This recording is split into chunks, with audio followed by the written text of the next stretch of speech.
alguém me oferecer uma condição tão boa assim, eu vou aceitar na hora. Me desculpa a expressão, mas... Atenção, navio russo, vai...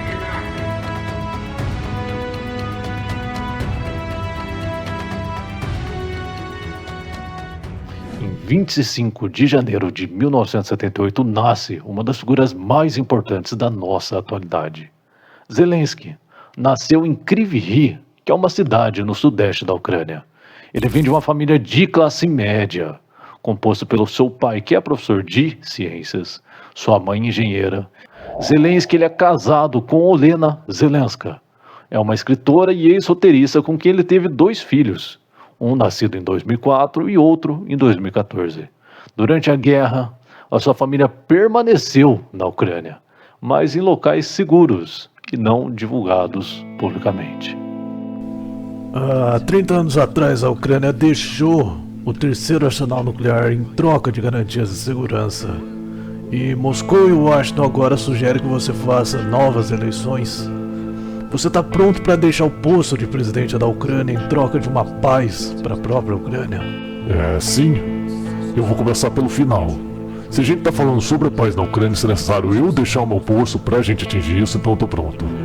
Eu posso trocar isso pela Ucrânia entrando na OTAN, inclusive. E se alguém me oferecer uma condição tão boa assim, eu vou aceitar na hora. Eu não quero ficar arrastando as coisas, eu tô focado numa coisa, na segurança da Ucrânia hoje. E não em 20 anos. Eu não pretendo ficar no poder por décadas. Eu tenho prioridade pra mim e pro meu sonho tão querido.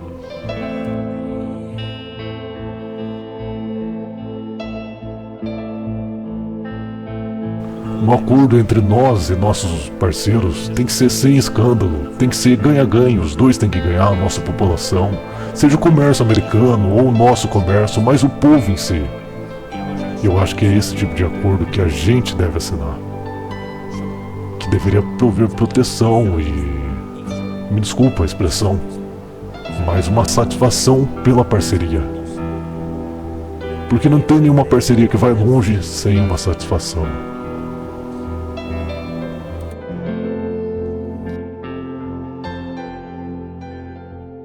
E olha só como é muito doido o destino.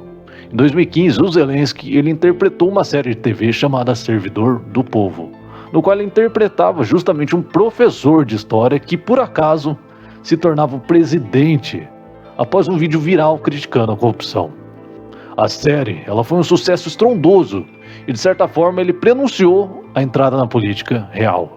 Em 31 de dezembro de 2018, Zelensky anunciou oficialmente a sua candidatura à presidência da Ucrânia. E ele utilizava a sua imagem de homem comum para desafiar justamente a política tradicional. A sua campanha ela foi marcada por uma abordagem direta e acessível, focada em combater aí a corrupção e de reformar o sistema político vigente. E em 2019, Zelensky ele venceu as eleições presidenciais com 73% dos votos, derrotando o então presidente Petro. Ele assumiu o cargo em 20 de maio de 2019.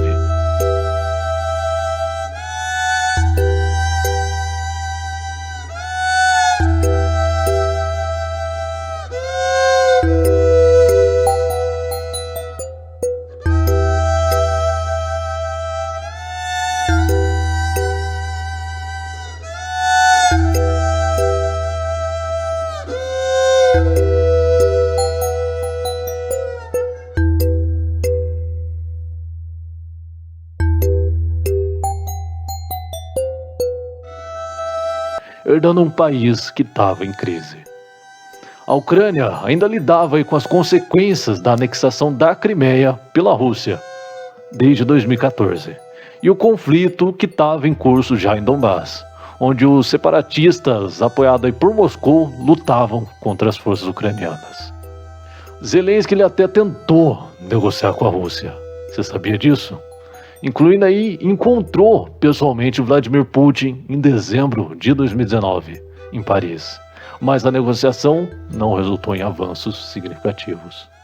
A verdadeira prova de coragem de Zelensky veio em uma data que ele provavelmente nunca vai esquecer na sua vida. 24 de fevereiro de 2022. A Rússia lança uma invasão em grande escala contra a Ucrânia. Naquela manhã, muitos especularam que Zelensky fugiria do seu país, como os outros líderes que fizeram em situações semelhantes.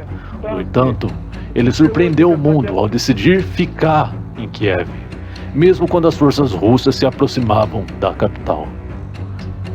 Em um vídeo gravado na rua da cidade, no meio de todo esse contexto de bombardeio e invasão de Kiev, Zelensky fala uma frase que irá marcar toda essa guerra: "Não preciso de uma carona, eu preciso de munição." Essa mensagem simples, mas poderosa, se tornou um símbolo de sua determinação e resistência ucraniana. Esse é o navio russo e eu tô repetindo. Eu sugiro que vocês se rendam, larguem suas armas e rendam-se. Em outro caso, eu vou abrir fogo. Copiado? Bom, é isso. Deveria falar pra ele se for só por acaso. Apertar o navio russo, vai se E Zelensky ele enfrentou inúmeras ameaças durante essa guerra. Um dia após o início da invasão, ele informou que ele era o alvo número 1 das forças russas naquele momento. Relatos indicam que ele sobreviveu a pelo menos 12 tentativas de tirarem a sua vida, ainda nos primeiros meses de guerra. Em uma ocasião, em 1º de março de 2022, um grupo de mercenários russos foi enviado diretamente para eliminá-lo, mas foi interceptado pelas forças de segurança ucranianas. Já outro momento de perigo ocorreu em 15 de março de 2022, ainda antes de completar um mês do início da guerra, quando o prédio presidencial de Kiev foi atingido por mísseis russos. Zelensky estava no local na época, mas ele conseguiu se abrigar a tempo. E ele ainda relatou que 4 dias antes, a sua equipe foi alvo de ataques com drones, enquanto ele mesmo estava em movimento entre locais seguros. E Zelensky fez várias visitas à linha de frente para levantar o moral das suas tropas e dos seus civis. Muitas vezes as áreas em que ele visitava estavam sob intenso bombardeios. Em 29 de maio de 2022, Zelensky visitou Kharkiv, uma cidade que estava sob intenso bombardeio russo, para justamente se encontrar com soldados e civis. E menos de uma semana depois, Zelensky visitou Zaporizhzhia, uma região estratégica no sul da Ucrânia, para avaliar a situação militar e conversar com os defensores ucranianos. E menos de uma semana depois, ele também foi para Lysychansk, no Donbass, uma das áreas mais críticas do conflito naquela época, para entregar medalhas para os seus soldados. Em 6 de dezembro de 2022, Zelensky visita Bakhmut, uma cidade que se tornou símbolo de resistência ucraniana, para entregar justamente condecorações e conversar com as suas tropas. Ainda em dezembro, Zelensky esteve em Bakhmut novamente, demonstrando a sua proximidade com as forças que defendiam a região. Já em 2023, ele visitou Kherson, uma cidade recém-libertada, para celebrar a vitória e ouvir os relatos dos moradores sobre a ocupação russa. Essa visita não só levanta a moral dos ucranianos, mas também demonstra que Zelensky estava disposto a compartilhar os riscos e os sofrimentos do seu povo. Ele usou a sua habilidade de comunicação para falar diretamente com líderes mundiais, parlamentares e o público em geral. Em 2022, ele fez um discurso emocionante no Congresso dos Estados Unidos, pedindo mais apoio militar e sanções contra a Rússia. E no mesmo mês desse discurso, ele falou também ao Parlamento Europeu, onde ele afirmou: "Prove que vocês estão conosco. Prove que não irão nos abandonar." E esse discurso ajudou a manter e galvanizar a comunidade internacional no seu apoio à Ucrânia. Além de toda a guerra, Zelensky também enfrentou os desafios internos com pragmatismo e resiliência. Ele teve que equilibrar as demandas da guerra com a necessidade de manter a economia funcionando e os serviços básicos também operando. Em 24 de fevereiro de 2022, ele declarou a lei marcial e ordenou a mobilização geral das tropas e forças armadas. 4 dias depois, ele assinou um pedido formal para adesão da Ucrânia na União Europeia. Um movimento simbólico, mas que reforçou a identidade da Ucrânia na Europa e longe da Rússia. O Zelensky ele entrou na política como outsider, sem ter muita noção de política em si, mas ele rapidamente aprendeu a navegar no complexo mundo que é das relações internacionais. A sua abordagem na negociação é marcada aí por uma combinação de firmeza e pragmatismo. Ele não hesita em fazer apelos emocionais, mas também sabe quando é para ser direto e exigente. Me parece que devemos, primeiro de tudo, olhar para o que as pessoas que estão lutando contra esse inimigo pensam sobre isso. Fazer todas as concessões para a Rússia? Isso aí é apoiado por 1% da população. E essa é a resposta para tudo. Você não pode fazer isso, eles são culpados. Você não pode lavá-los como o dinheiro. Você não pode lavar os russos, você não pode lavar os russos como o dinheiro sujo é lavado. E lavar pessoas sujas. Isso é impossível porque ninguém acredita em você. Me parece que tudo pode ser resolvido simplesmente com acordos, documentos. Isso é impossível. Ninguém na Ucrânia acredita em Putin. Precisamos de garantia de segurança, isso é tudo hoje. O Kellogg sabe disso e é importante para mim que ele mesmo ande por Kiev e outras cidades. Ele mesmo diz que 20 a 30% da capital se foi, que tudo está destruído. Eu quero que ele vá e assista e ele fale com as pessoas. Se eles acreditam no presidente deles ou se eles acreditam em Putin.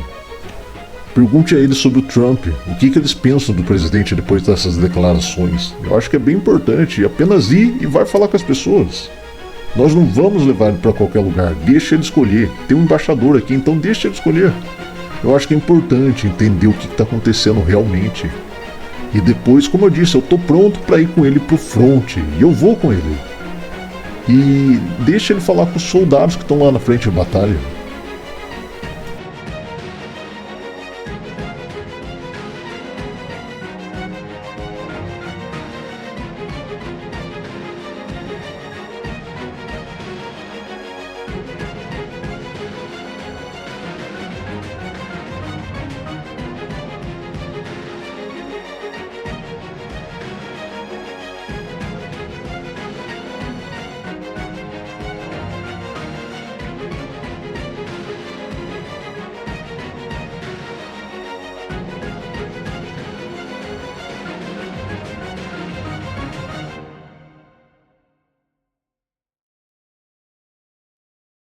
Naquele discurso que ele fez no Congresso dos Estados Unidos, ele citou até o ataque a Pearl Harbor e os ataques de 11 de setembro, para comparar o sofrimento ucraniano, pedindo o estabelecimento de uma nova zona de exclusão sobre a Ucrânia. Embora essa medida não tenha sido implementada, o seu discurso resultou em um aumento significativo no apoio militar e financeiro dos Estados Unidos para a Ucrânia. Nesse mesmo mês, ele fez uma coisa que nunca aconteceu antes na história. Fez a União Europeia entregar armas para outro país. Algo que era sem precedentes na história da União Europeia. Zelensky mostrou uma habilidade que é importante: negociar com outros presidentes e líderes um apoio para a Ucrânia. Você provavelmente lembra dessa época em que líderes relutavam no apoio para a Ucrânia. Por exemplo, com o chanceler alemão, que foi pressionado por semanas por Zelensky até ele aprovar o envio de tanques Leopard 2 em 2023. A sua persistência e a capacidade aí de articular as necessidades ucranianas de forma convincente foram fundamentais para quebrar a resistência alemã. Comparar Winston Churchill e Zelensky não é só simbolismo.